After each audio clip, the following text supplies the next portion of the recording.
Blanco no titubeó al señalar directamente al sanchismo, término que se ha popularizado para describir el estilo político del actual presidente, Pedro Sánchez. En un tono acusatorio y firme, lo acusó de cobardía por no tener el valor de enfrentarse abiertamente a las víctimas del terrorismo y dar explicaciones claras sobre las polémicas decisiones que estaban siendo adoptadas en su gobierno. Para Marimar Blanco, la falta de transparencia en la política del gobierno no era más que una prueba de que se estaba evitando la confrontación con la realidad y el dolor que estas medidas generaban. En su discurso, Blanco dejó en claro que lo que faltaba en esta administración era la valentía para mirar a los ojos a las víctimas y aceptar que las acciones que estaban llevando a cabo no solo eran profundamente impopulares, sino moralmente cuestionables. El impacto de estas decisiones, que afectaban directamente la memoria de aquellos que perdieron la vida a manos de ETA, no podía ser minimizado ni relegado a un segundo plano. Marimar Blanco no se limitó a dirigir su crítica exclusivamente al presidente del gobierno. También lanzó una fuerte acusación hacia Fernando Grande Marlaska, ministro del Interior y una figura clave en la administración de Sánchez.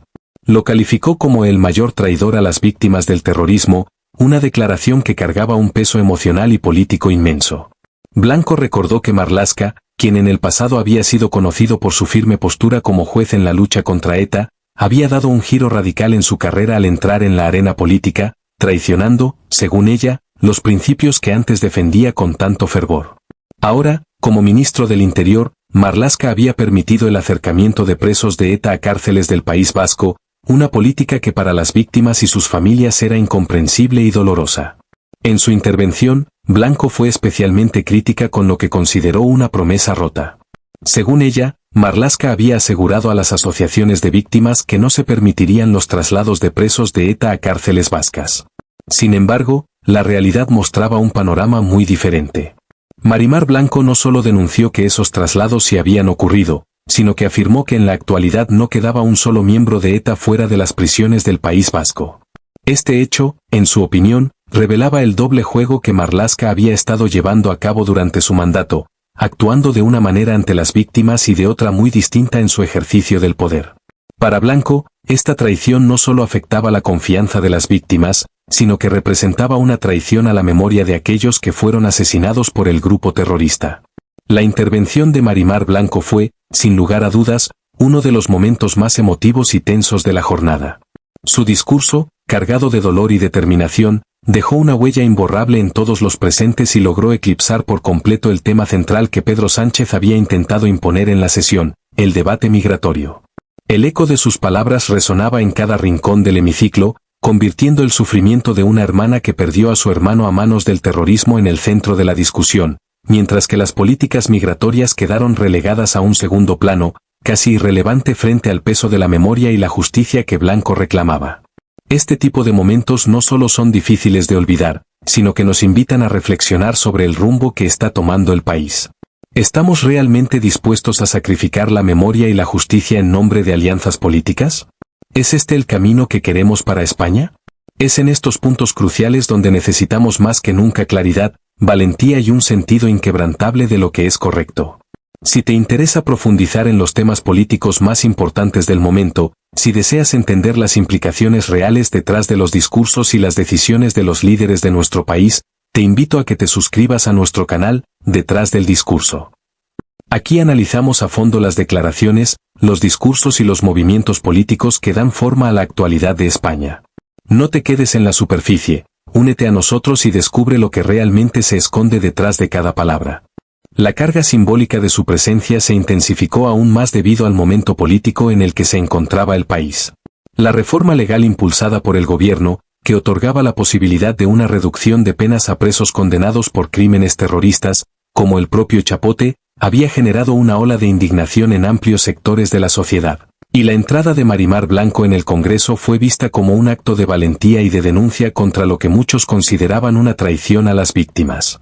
En ese contexto, la figura de Marimar Blanco adquirió una dimensión trascendental, pues su llegada no solo rompía con la dinámica del debate parlamentario, sino que también ponía de manifiesto la tensión emocional y política que rodeaba la cuestión de las víctimas del terrorismo y las decisiones judiciales que afectaban directamente a sus agresores. Marimar Blanco sabía perfectamente lo que representaba su entrada en el hemiciclo. No era una figura cualquiera, y su presencia en el Congreso en ese momento tan particular era un recordatorio vivo y doloroso de la lucha que muchas familias aún enfrentan por mantener viva la memoria de sus seres queridos. Para muchos, su presencia encarnaba la indignación y el dolor de quienes sienten que el sistema judicial y el gobierno no están haciendo lo suficiente para garantizar que los crímenes de ETA reciban el castigo que merecen. La reforma legal que permitiría la reducción de penas para terroristas como Chapote fue percibida como un insulto a la memoria de las víctimas, y Marimar Blanco se convirtió, en ese momento, en la voz visible de esa indignación. El impacto de su presencia fue inmediato. En cuanto Marimar Blanco hizo su entrada, los diputados de su partido, el Partido Popular, se levantaron de sus escaños y le ofrecieron una ovación cerrada, reconociendo no solo su lucha personal, sino también su representación simbólica de todas las víctimas del terrorismo. Este acto fue una clara demostración de apoyo a su causa, pero también una señal inequívoca de rechazo hacia las políticas del gobierno de Pedro Sánchez, que, en opinión de los populares, no estaban a la altura de las circunstancias. La ovación se prolongó durante varios segundos, y en contraste con los aplausos, la bancada socialista, al igual que Pedro Sánchez, permaneció en un incómodo silencio. La atención pública se desplazó inmediatamente hacia Marimar Blanco, y el discurso de Pedro Sánchez, que hasta ese momento había estado centrado en el tema migratorio, quedó completamente relegado a un segundo plano. Lo que había comenzado como un debate sobre las políticas migratorias de su gobierno se transformó en una sesión marcada por la profunda carga simbólica que representaba la figura de Blanco. En medio de este clima profundamente cargado de tensión política y emocional, la entrada de Marimar Blanco en el hemiciclo se convirtió en un momento imposible de ignorar para todos los presentes. No fue solo una acción protocolaria ni una simple llegada de una senadora más. Por el contrario, a medida que avanzaba por los pasillos hacia su escaño, ubicado junto a Alberto Núñez Feijóo, líder del Partido Popular, cada paso que daba parecía cargar aún más el ambiente ya caldeado del Congreso. La solemnidad con la que caminaba, con la mirada fija y el gesto decidido, transmitía mucho más que su presencia física. Era una encarnación del dolor, del recuerdo, y de una lucha que va más allá de lo político. En el preciso instante en que entró en la Cámara, los diputados de su formación se pusieron de pie, rindiéndole una ovación profundamente emotiva y respetuosa. No era solo un gesto simbólico, sino que en ese acto de ponerse en pie y aplaudir con fervor, había una clara intención de expresar una postura política, de reivindicar no solo el recuerdo de su hermano, Miguel Ángel Blanco, sino el de todas las víctimas del terrorismo de ETA. Cada aplauso parecía resonar como un eco de aquellas décadas en las que la violencia terrorista desgarró familias enteras, y la figura de Marimar Blanco, en ese momento, se alzaba como un símbolo viviente de esa memoria colectiva. Este gesto de los diputados del Partido Popular no era simplemente una muestra de apoyo personal hacia Marimar Blanco, aunque eso también estaba presente. La ovación que le ofrecieron tenía un significado mucho más profundo. Era una declaración pública, contundente y visible de solidaridad con todas las víctimas del terrorismo, un recordatorio a todos los presentes de que la lucha por la justicia y la memoria sigue viva, y, al mismo tiempo, una forma de expresar de manera muy clara su rechazo hacia las políticas del gobierno de Pedro Sánchez. Los populares consideraban que el actual Ejecutivo no estaba a la altura de las circunstancias en lo que respecta a la gestión de la justicia para con los crímenes de ETA, y veían en las reformas legales impulsadas por el gobierno una traición a los principios más fundamentales de justicia y respeto por las víctimas. En marcado contraste con los vítores, los aplausos y el apoyo que resonaban con fuerza en el hemiciclo por parte de los diputados del Partido Popular, el silencio se apoderó de la bancada socialista. A pesar de la intensidad del momento, los diputados del PSOE permanecieron sentados, algunos con expresiones de incomodidad y otros tratando de no mostrar reacción alguna. Pero, indudablemente, la figura más destacada en ese silencio fue el propio Pedro Sánchez. Para el presidente del gobierno, el momento no podía haber sido más incómodo.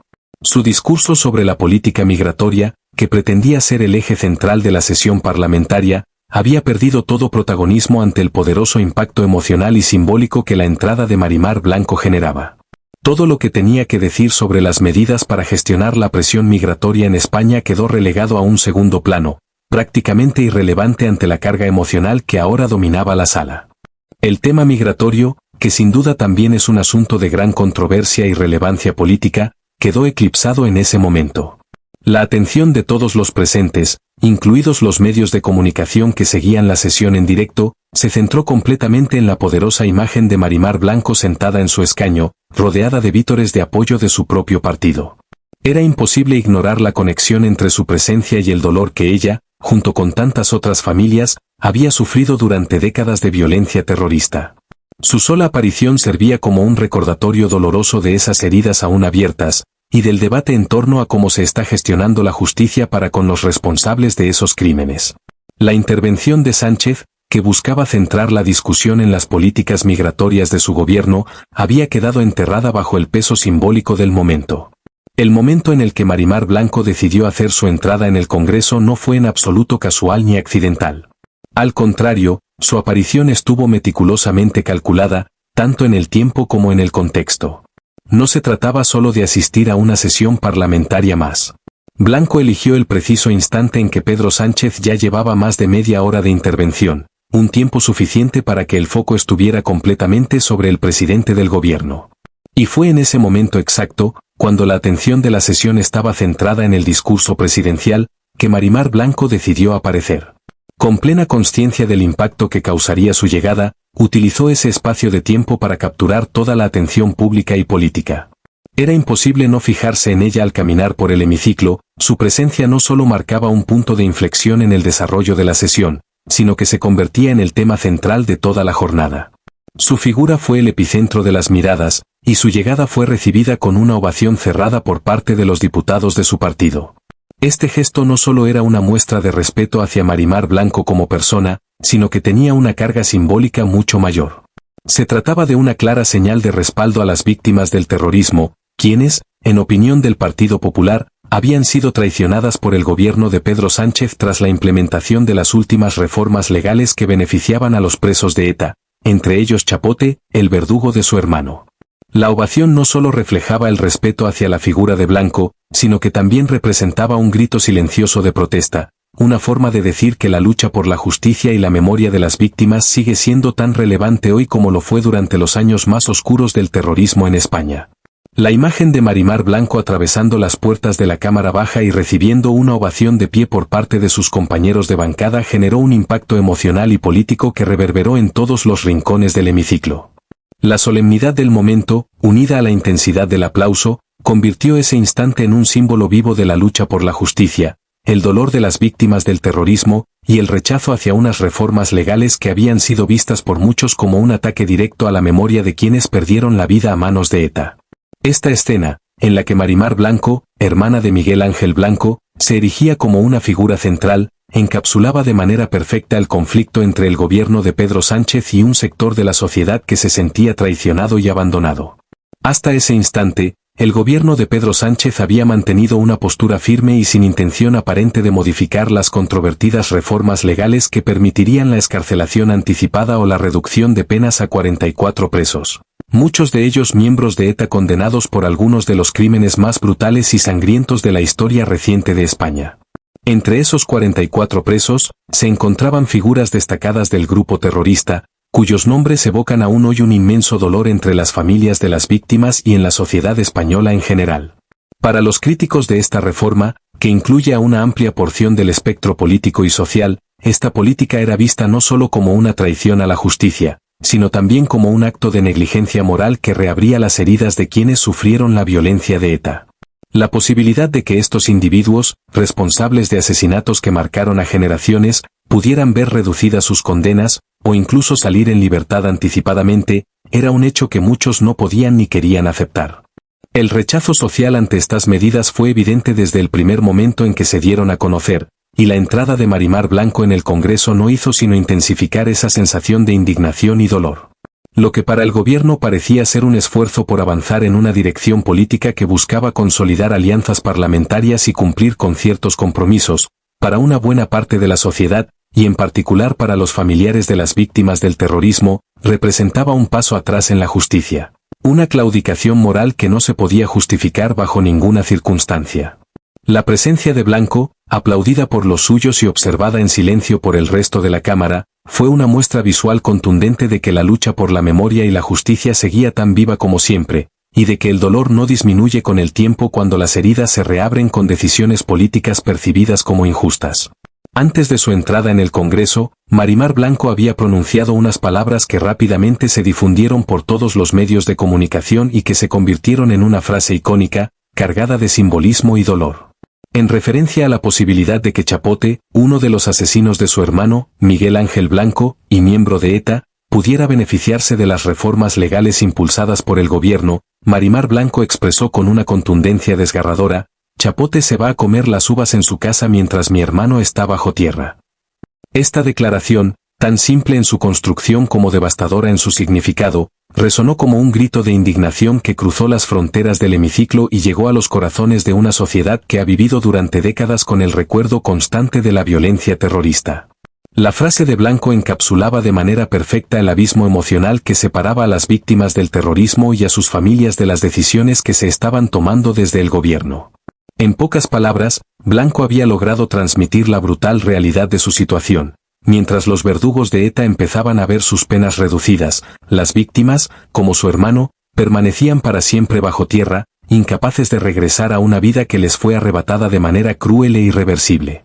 Estas palabras no solo desarmaron al gobierno en un sentido político, al dejarlo en una posición incómoda ante la opinión pública, sino que también sirvieron para poner de manifiesto el profundo abismo moral que, según las víctimas del terrorismo y sus familiares, separaba al gobierno de la verdadera justicia.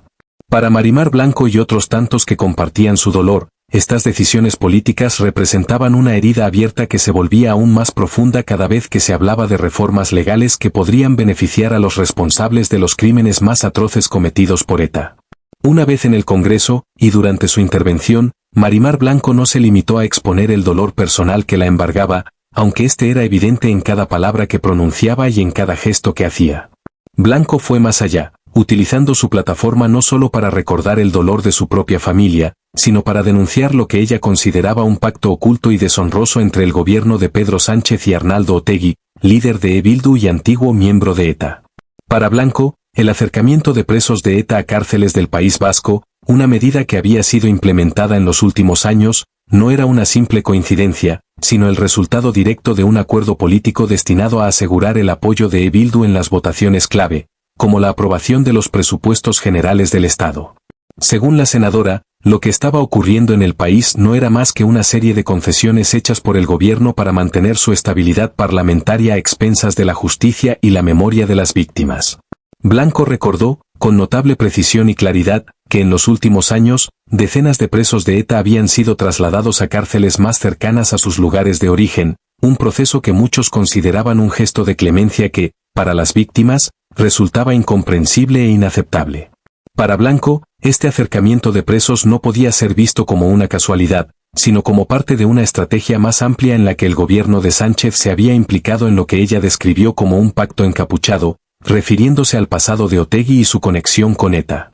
Blanco no titubeó al señalar directamente al sanchismo, término que se ha popularizado para describir el estilo político del actual presidente, Pedro Sánchez. En un tono acusatorio y firme, lo acusó de cobardía por no tener el valor de enfrentarse abiertamente a las víctimas del terrorismo y dar explicaciones claras sobre las polémicas decisiones que estaban siendo adoptadas en su gobierno. Para Marimar Blanco, la falta de transparencia en la política del gobierno no era más que una prueba de que se estaba evitando la confrontación con la realidad y el dolor que estas medidas generaban. En su discurso, Blanco dejó en claro que lo que faltaba en esta administración era la valentía para mirar a los ojos a las víctimas y aceptar que las acciones que estaban llevando a cabo no solo eran profundamente impopulares, sino moralmente cuestionables. El impacto de estas decisiones, que afectaban directamente la memoria de aquellos que perdieron la vida a manos de ETA, no podía ser minimizado ni relegado a un segundo plano. Marimar Blanco no se limitó a dirigir su crítica exclusivamente al presidente del gobierno. También lanzó una fuerte acusación hacia Fernando Grande Marlaska, ministro del Interior y una figura clave en la administración de Sánchez. Lo calificó como el mayor traidor a las víctimas del terrorismo, una declaración que cargaba un peso emocional y político inmenso. Blanco recordó que Marlaska, quien en el pasado había sido conocido por su firme postura como juez en la lucha contra ETA, había dado un giro radical en su carrera al entrar en la arena política, traicionando, según ella, los principios que antes defendía con tanto fervor. Ahora, como ministro del Interior, Marlaska había permitido el acercamiento de presos de ETA a cárceles del País Vasco, una política que para las víctimas y sus familias era incomprensible y dolorosa. En su intervención, Blanco fue especialmente crítica con lo que consideró una promesa rota. Según ella, Marlaska había asegurado a las asociaciones de víctimas que no se permitirían los traslados de presos de ETA a cárceles vascas. Sin embargo, la realidad mostraba un panorama muy diferente. Marimar Blanco no solo denunció que esos traslados sí habían ocurrido, sino que afirmó que en la actualidad no quedaba un solo miembro de ETA fuera de las prisiones del País Vasco. Este hecho, en su opinión, revelaba el doble juego que Marlaska había estado llevando a cabo durante su mandato, actuando de una manera ante las víctimas y de otra muy distinta en su ejercicio del poder.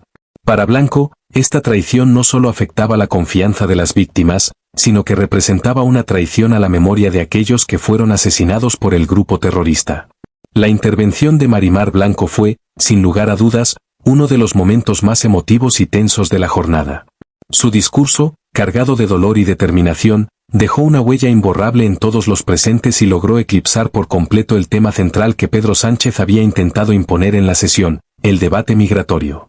El eco de sus palabras resonaba en cada rincón del hemiciclo, convirtiendo el sufrimiento de una hermana que perdió a su hermano a manos del terrorismo en el centro de la discusión, mientras que las políticas migratorias quedaron relegadas a un segundo plano, casi irrelevante frente al peso de la memoria y la justicia que Blanco reclamaba.